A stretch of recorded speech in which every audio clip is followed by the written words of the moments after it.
moom daa bu ndaw. combat bi yaa ko présenté woon fële. loolu ci mën a déggal la laa la mën a wax. arène bi yaa ko bëgg a dégg. daa bu ndaw ak ardoo junior. bii la woon.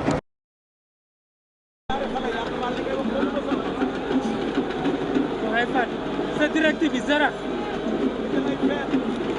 ardoo ak daa bu ndaw. daa bu ndaw ak ardoo junior daa bu ndaw ndeysaan. ñaari xale yaa ngi noonu.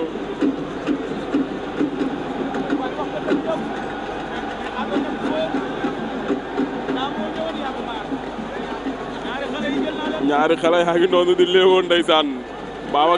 Babacar daa commencé naax. Ardo ngay dóor. ràcc nay tànk. mu dëpp ko naax. ñoom ñaar jàppante nañu ña nga ca jege saako ya ndeysaan.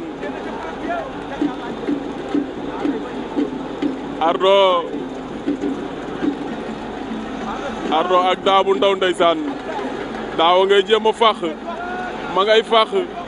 ma ngay fàq mu ñëw caxabal na mu bañ. Ardo ak daa ndeysaan. foofa la war a jeexee. xale baa ngay bëre ndeysaan ma ngay manœuvrer. daawa nga koy wër-wërloo mbaa du dem ca ndig la. maa la wax loolu. mbaa du ko kot. Ardo daa bu ndaw.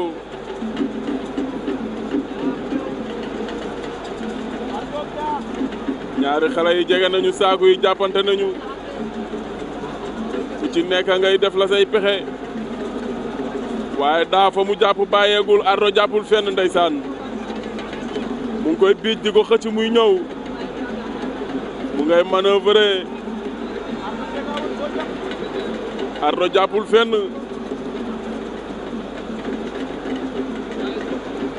Ardo ak daa bu ndaw. di leen wax ni soq yegg si na ndeysaan. waaye Franc ba léegi kenn gisagu ko. dafa mel ni Franc déparé na këram. mu ngi jub si arène nationale moom François Gomis. aca wër na ko ndombo ca yàlla suñu borom. daa bu ndaw arbitre. daa bu ndaw daan na ko.